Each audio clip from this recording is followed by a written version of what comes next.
Well, good morning from St. Bart's in Midtown Manhattan. My name is Peter Thompson. I serve as the vicar and interim rector here. And whether you're joining us in person on Park Avenue or online at stbarts.org, it is a joy to welcome you to St. Bart's and to the forum, where each week we have sacred conversations about the things that matter.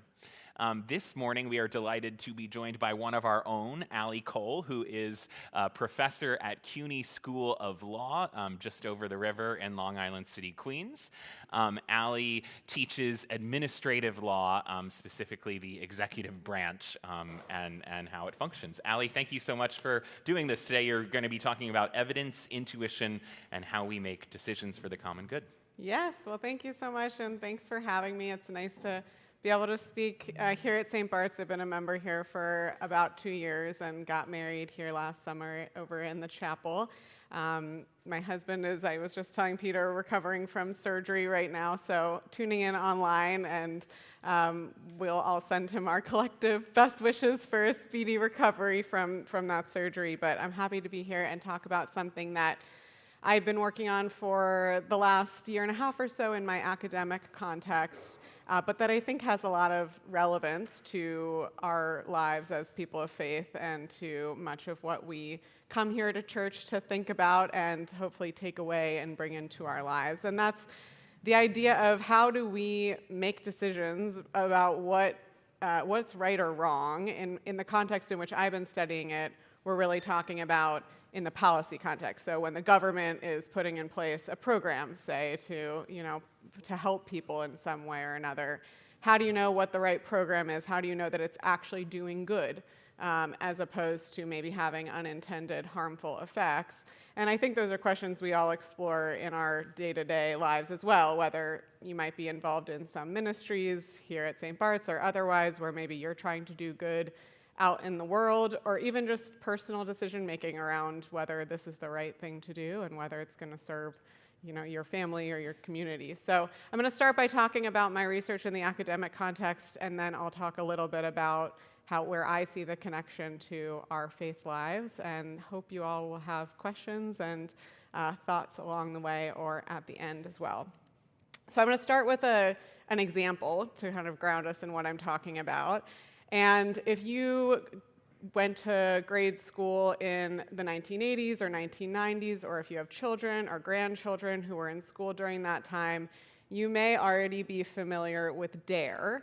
Does this ring a bell for anybody? The Drug Abuse Resistance Education Program. It was a big feature of my grade school time. And DARE was a program that was initiated in the mid-1980s at the beginning, really, of the broader war on drugs as a way to try to prevent elementary, middle school, and high school students from starting to use drugs or alcohol or cigarettes. The idea was if we can prevent people from ever trying these harmful and addictive substances in the first place, that's the best way to stop people from having addiction problems or getting involved with potentially the criminal justice system later on in life.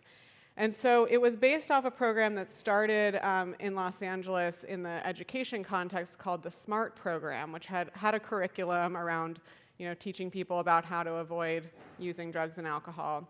But DARE was different in one key way. And the idea behind DARE, which was led by the chief of the Los Angeles Police Department, was that rather than having teachers or educators administer the DARE curriculum, they wanted to have police officers do it. So the plan for DARE was to send law enforcement officers, police officers, into schools, into the classroom, and have them be the ones who would administer the decided upon curriculum around drug abuse resistance. And this is a quote from one of the heads of the Los Angeles School District who pioneered the DARE program along with the police chief. And this reflected their joint decision that police officers would be more credible than a teacher. They would be a more credible messenger. Why? They said here, as you can see, there's a gap between the street and the classroom, and police officers they're out there, they're making these arrests, they're seeing the effects of drugs and alcohol in the community, and so they're going to be more believable on this subject. Now, maybe some of you have some thoughts about whether this is a good idea or not. There's many, looking back, we might think maybe there are some questions we might have about putting in place a program like this.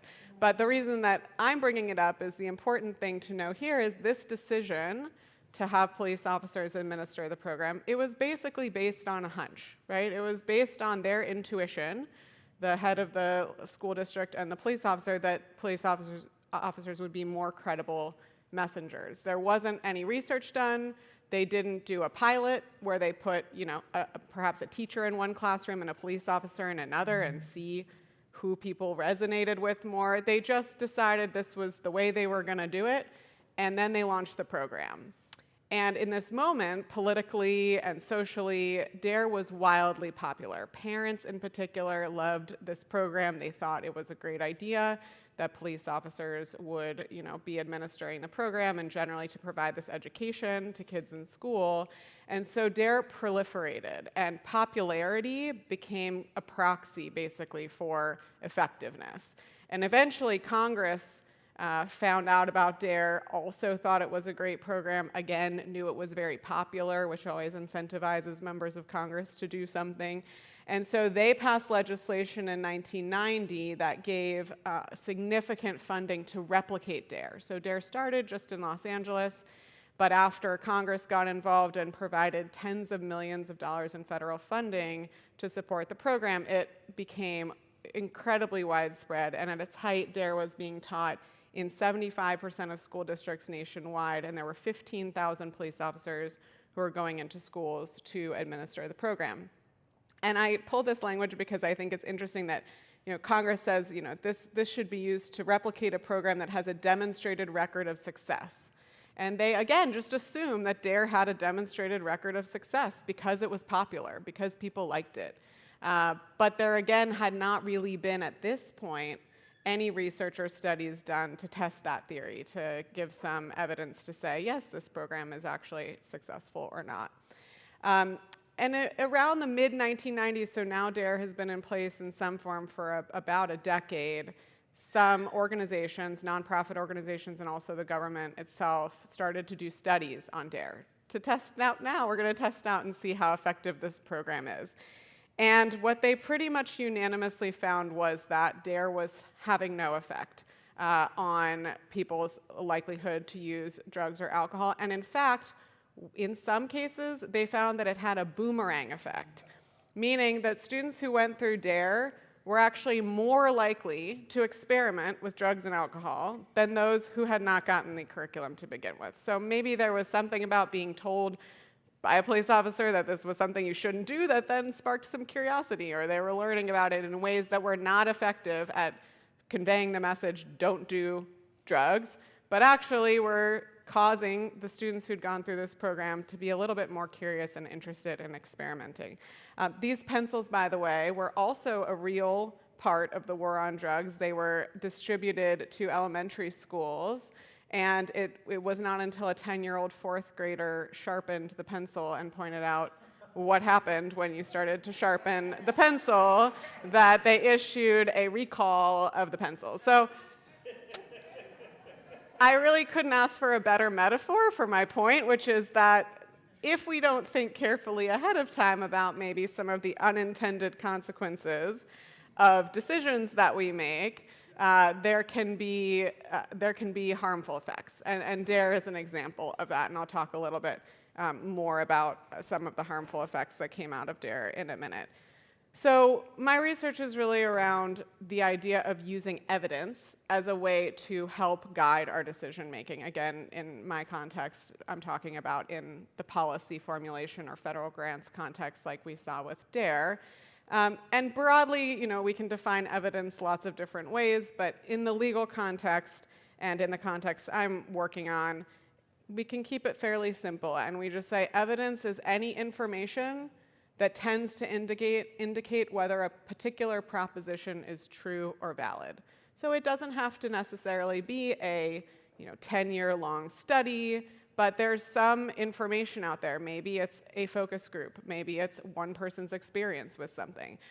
But it's information that can feed into a decision-making process to help us understand whether something is true or not.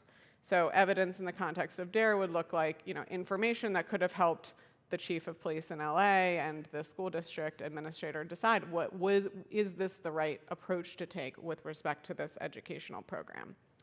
So again, in my context, I'm talking about evidence-based policymaking, and I'm going to just try to explain this with a 5-step process. What is evidence-based policymaking? So if you agree with the idea that evidence should guide our decision-making in the policy context, this is what that might look like. So the first assumption is that we're trying to make something good happen for a number of people.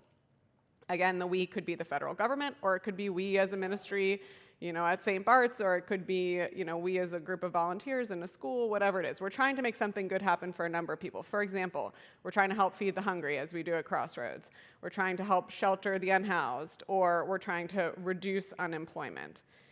And in order to do that, we have to achieve certain outcomes. So we can measure whether we're successful at doing those things by, for example, the number of people who are not hungry, or the number of people who now have a job, or the number of people who have housing. And different policies are going to help us either be successful at achieving those outcomes or not. So again, in these 3 contexts, we could choose between different policies. For example, we could choose to have we could choose to create a food bank. Or you could choose, as the government does, to provide subsidies or food stamps or prepaid debit cards for people to buy groceries. There's lots of different ways you could go about feeding people, and we have choices about which policies we might implement. Same thing with housing crisis. You could have developers build more mixed-use housing. You could have laws that require caps on rent, or you could build more shelters for people who are unhoused. In the employment context, you could create job training opportunities. You could create more jobs. So lots of different ways that we could go about trying to solve these problems. And the key thing is that we always have limited resources. The government has limited resources. We have limited time. Nonprofits have limited budgets. Donors have limited money. So the idea behind evidence-based policymaking is we're going to try to use evidence to help us figure out which of these policies are the right ones to implement to achieve our outcome. And without having evidence, we're doing basically what the DARE program creators did, which is we're guessing. We're using our intuition. We're going maybe off of our own personal thoughts about what the right approach to take might be. So in evidence-based policymaking, we ask a variety of questions at the outset and then also along the way. So it's an iterative process. You don't necessarily do all your evidence building at the end and then you have your answer, but you do some evidence building at the beginning, and then along the way you test your theories and assumptions. So these are some questions we might ask. What is the problem we're trying to solve? Who will be impacted by our proposed solution? What are potential unintended consequences, like if you sharpen the pencil, is the message going to change, for example? How will the policy be implemented? What are the costs of the program? And then what evidence is available to help us understand those questions? For example, on costs, if a similar program has been administered somewhere else by a similar entity, maybe there's a budget they have that you could look at before you start from scratch in creating your own and guessing at it. And if evidence doesn't exist, the idea behind evidence-based policymaking is let's go out and try to build some evidence before we move forward, and then also let's build some evidence along the way. For example, again with DARE, they could have started the program with their intuition and hunch, and then along the way done some pilots or some focus groups or interviewed students after the fact to see how they found the program, rather than waiting almost a decade for these external entities to do a review and find out, wait a minute, actually what we've been doing isn't working as well as we thought it would. So I am a proponent of evidence-based policymaking, and I've been advocating for the government to use evidence more in its decision-making. And there are a lot of pros to this approach.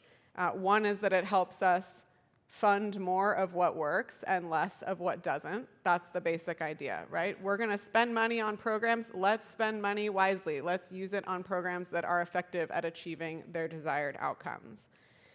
It also recognizes that when you put in place an ineffective program, or potentially even a harmful program like DARE, there are very real opportunity costs. For example, there are opportunity costs for the people who participate in that program. So the grade schoolers who went through DARE, who might have been able to have a more effective program that would have steered them on a better path. Anyone who participates in an ineffective government program could have been spending their time maybe doing another program that actually would have helped them more.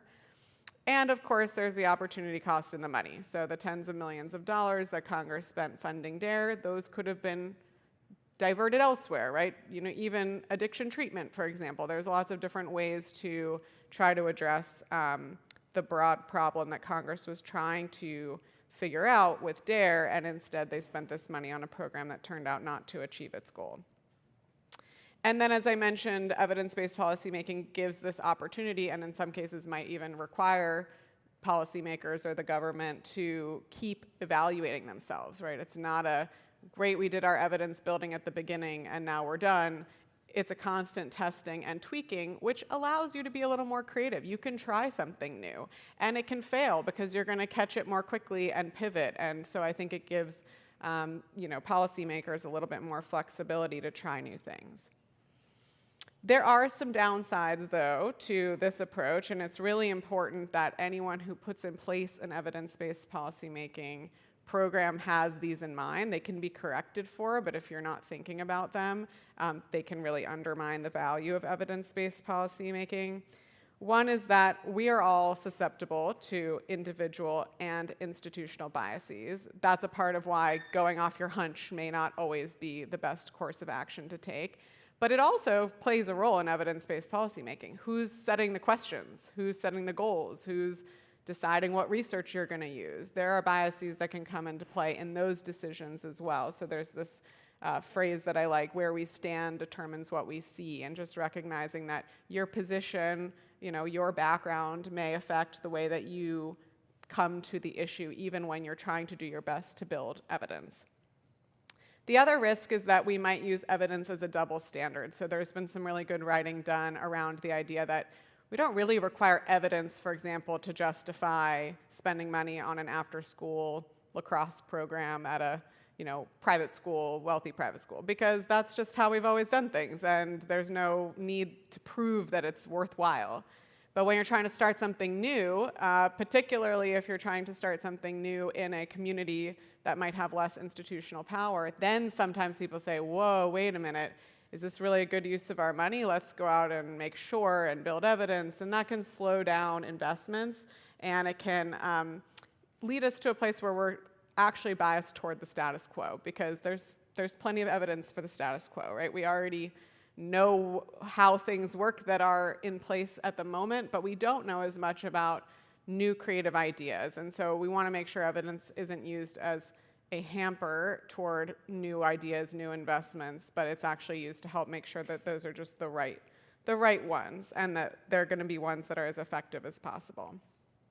And then finally, there can be some trust and transparency concerns. So this is more about when you go out and do the evidence building. We want to make sure that we're not doing it in an extractive way. You don't want to be going into communities and researching and polling data about, for example, children who are going through an elementary school program without the parents having some buy-in and consent around that, and also clarity around what's going to be done with that data. This is especially true when we're talking about the government, right? Where we have the federal government coming in collecting personal data. We want to make sure we have a sense of how that's going to be used, and it's important for these approaches to gain what's called social license. And social license exists when the community's bought in. People trust what's happening. They understand what this information is going to be used for. They're on board. And so making sure that this is done in a very community-centered way is also really important.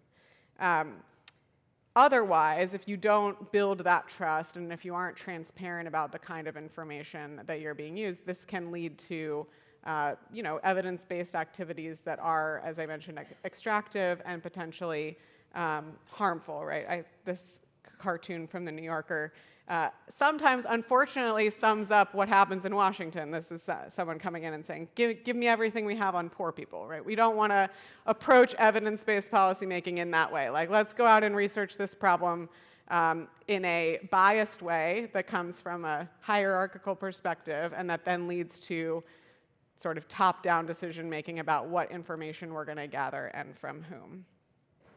So lately, I've been writing and speaking about this topic, and maybe this has already occurred to some of you in the context of the new Department of Government Efficiency, because the word efficiency actually has a lot of parallels to the definition of evidence. So efficiency, just from a plain dictionary meaning, is something that we do to avoid wasting time, energy, or money.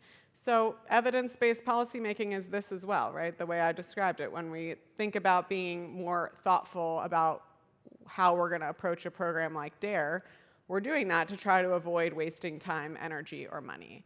And I think the idea behind the Department of Government Efficiency is one that, in a theoretical way, resonated with a lot of proponents of evidence-based policymaking, because they've been doing this work for many years to try to get the government to think a little bit more, carefully about how it's spending its money. And yet the way that this entity has approached the issue has been more of a chainsaw approach, right? Literal chainsaw, if you saw the video of Elon Musk wielding a chainsaw on stage.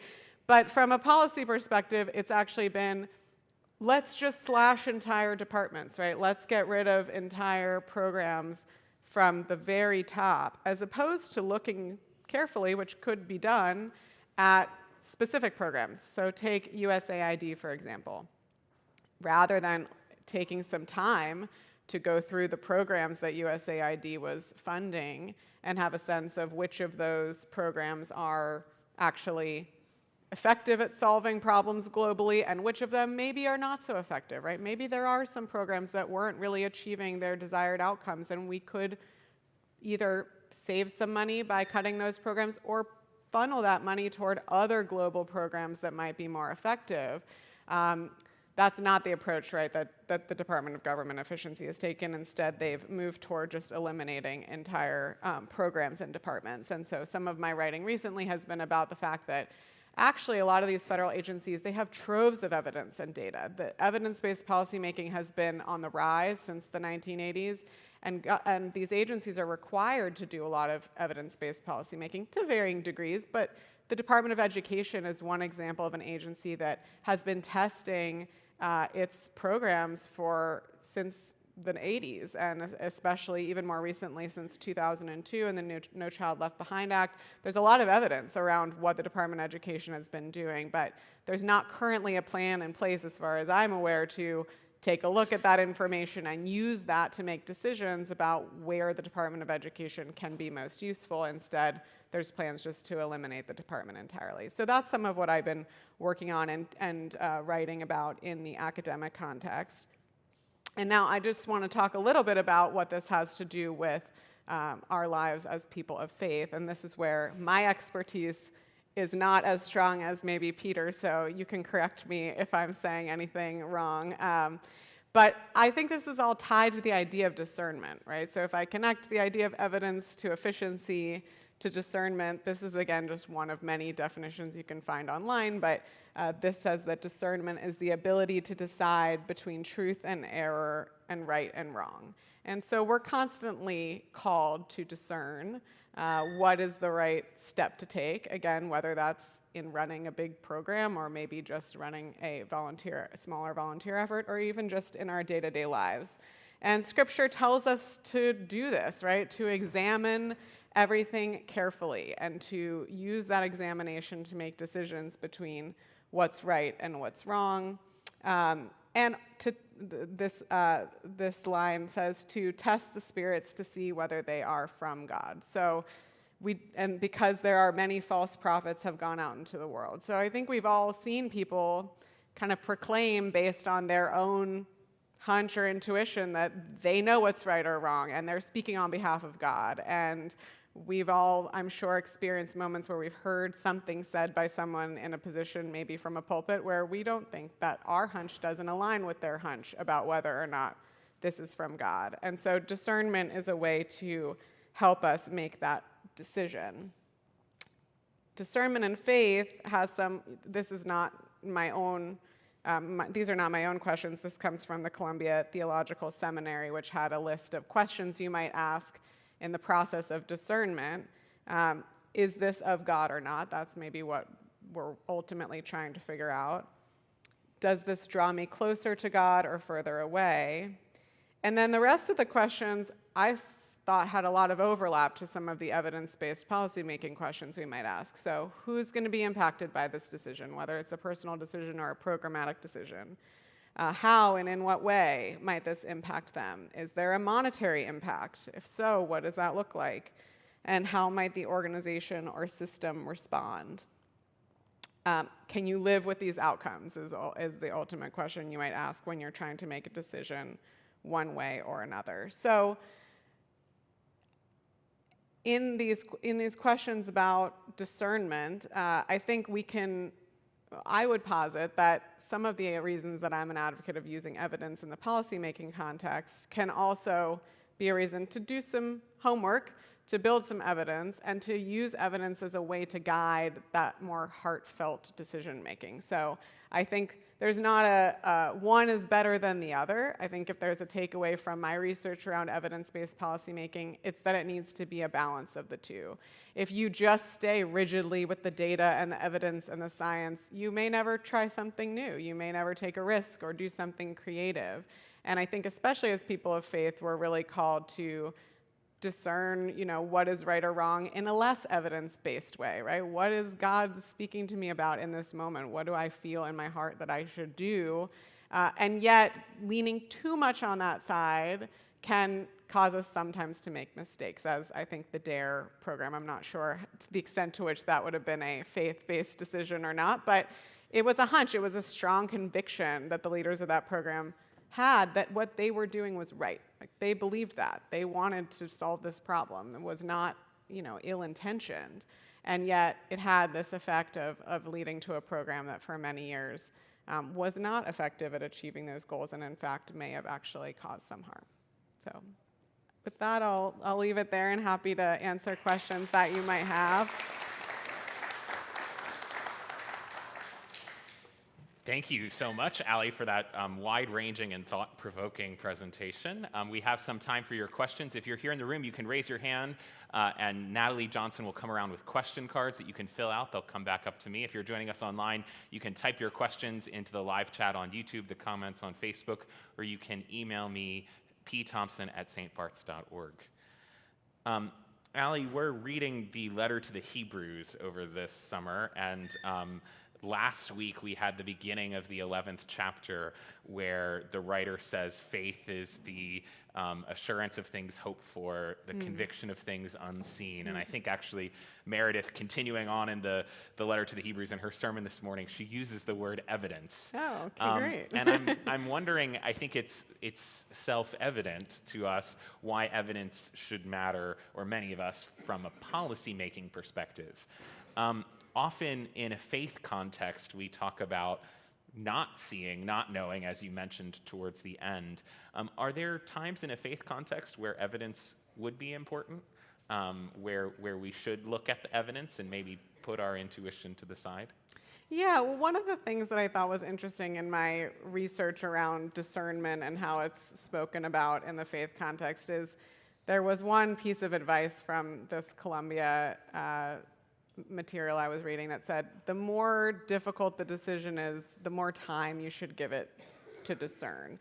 And in a way, that's like an evidence gathering time, right? Maybe you're not intentionally going out and building evidence, but you're allowing your life to unfold in the way that, that it should, and you're having conversations with people, and you're thinking more deeply about something, and maybe in that time that you're giving the decision, say you give something 2 weeks to make a decision instead of deciding right now, you may read an article that informs your thinking on it, right? So I think the time, maybe in the faith context, it doesn't have to be as intentional as a government might be about, we're going to go research these subjects and study these things, but I think God reveals to us in time what needs to be revealed. And so giving something time and knowing that in a way what you're doing is not delaying a decision or procrastinating, though if you really need to do something, maybe you should do it.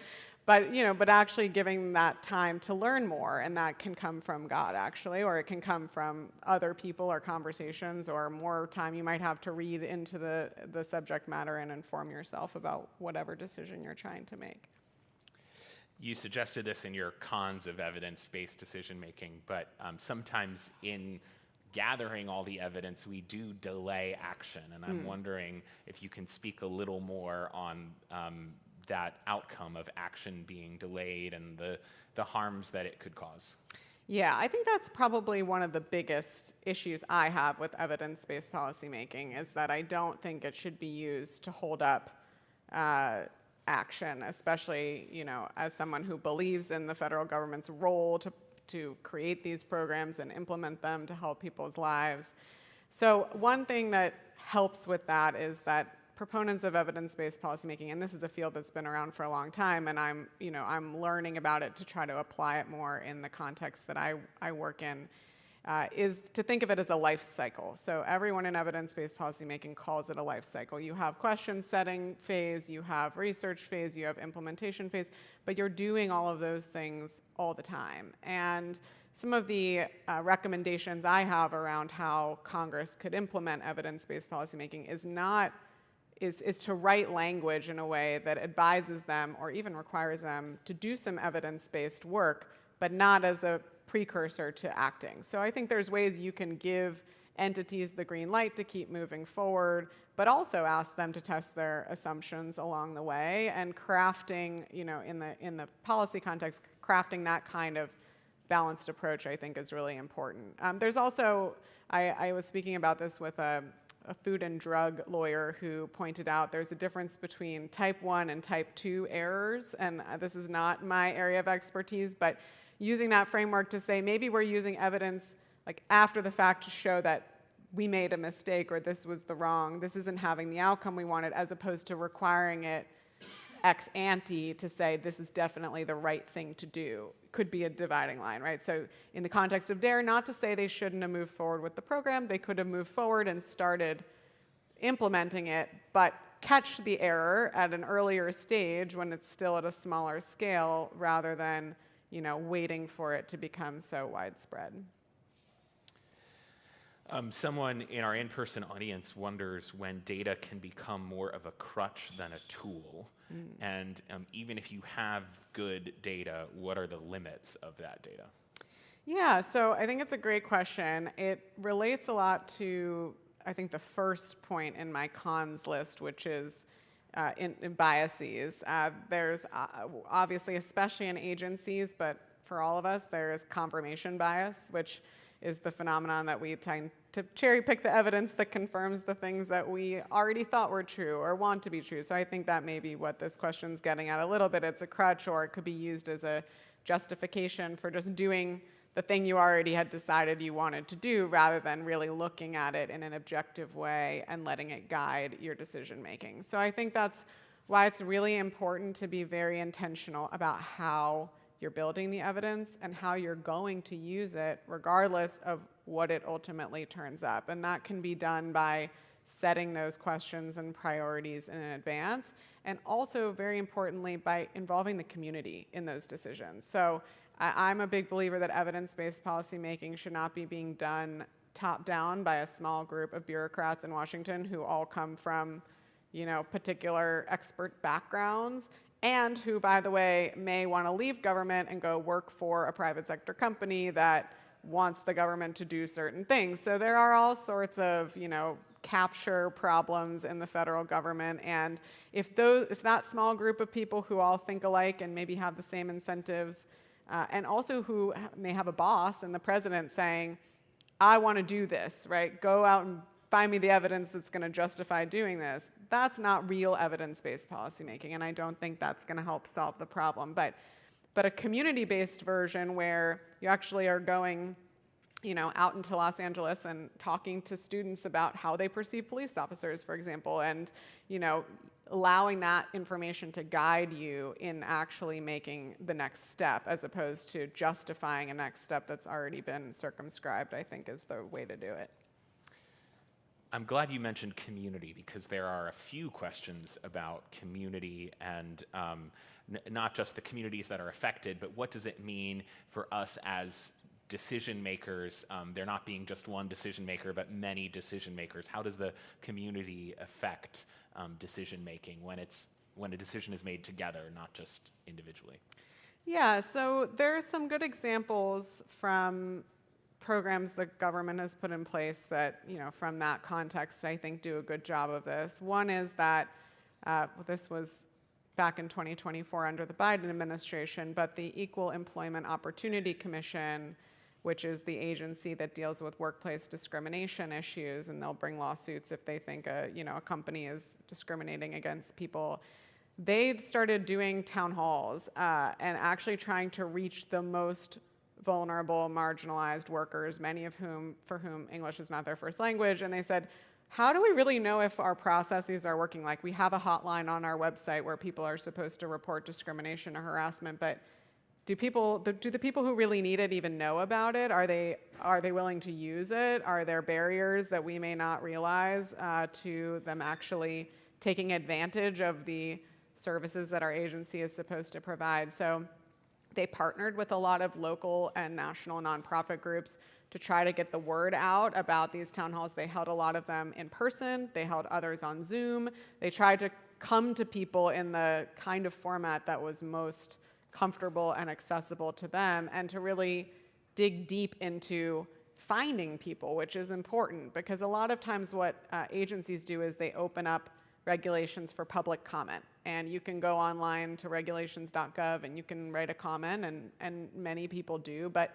those are the people who are looking at regulations.gov, which is not many of us, right? It's me, unfortunately, but probably not most of you. And it's people with a specific, they already know, it's a lot of industry groups. They already know this regulation's coming, they don't like it, they organize around it, and it's not the everyday people who are affected by the regulation. So I think what the EEOC did is really important.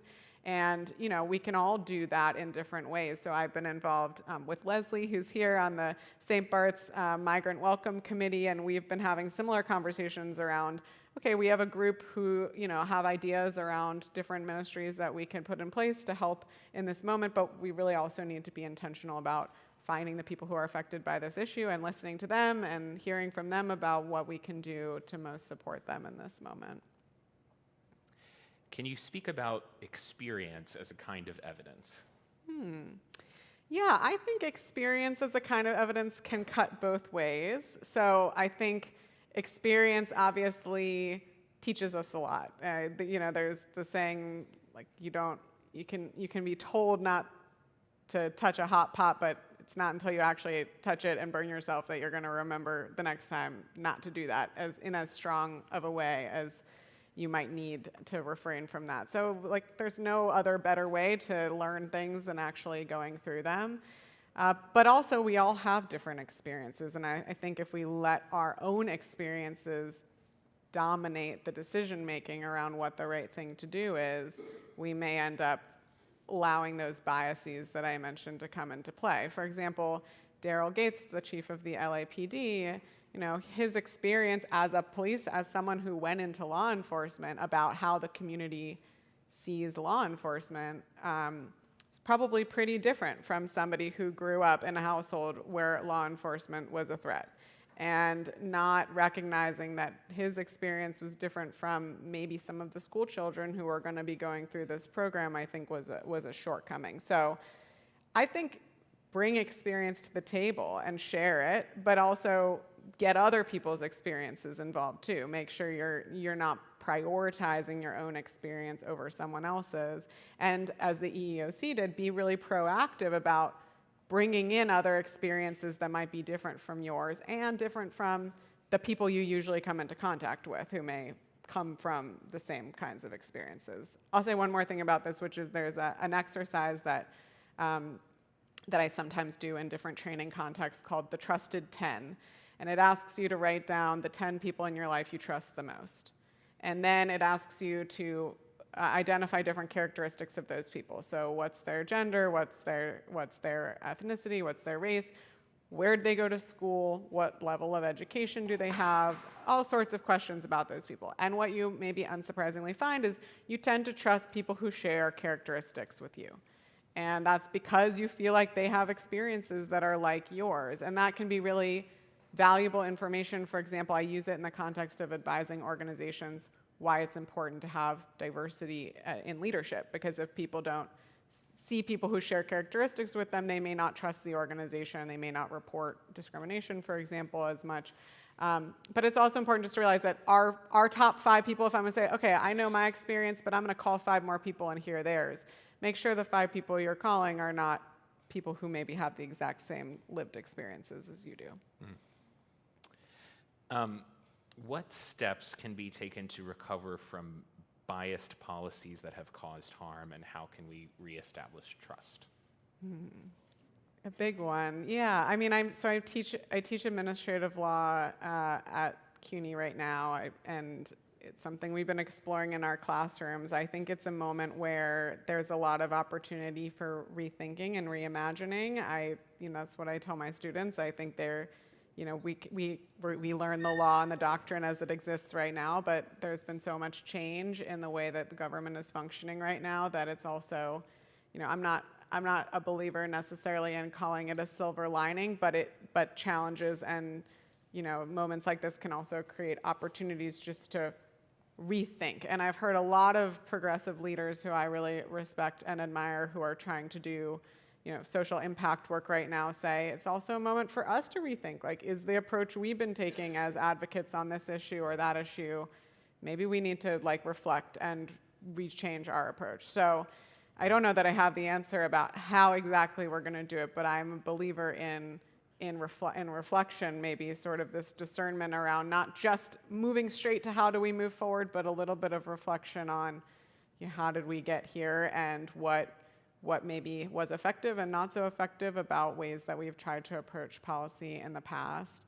In terms of moving forward, I think, there's a lot of opportunity for grassroots ideas. So if there are ways that this is part of why I found a lot of purpose in being involved just on the church level of Migrant Welcome Committee. It's like maybe this problem isn't being solved in the way I would like to see it solved from the powers that be in Washington. But there's something that I can do in my community, and I think state and local governments are places where there's always an opportunity for more creativity and new ideas, and they inform what eventually happens on the federal level if they work well. So DARE was maybe a negative example of that, but there can be a positive example of that, a community-based program that gets funded by New York City, that gets support from the state to move statewide, and maybe one day that's what the federal government does. So I think keeping up the work, doing it locally, doing it on the community level is actually really important right now and can help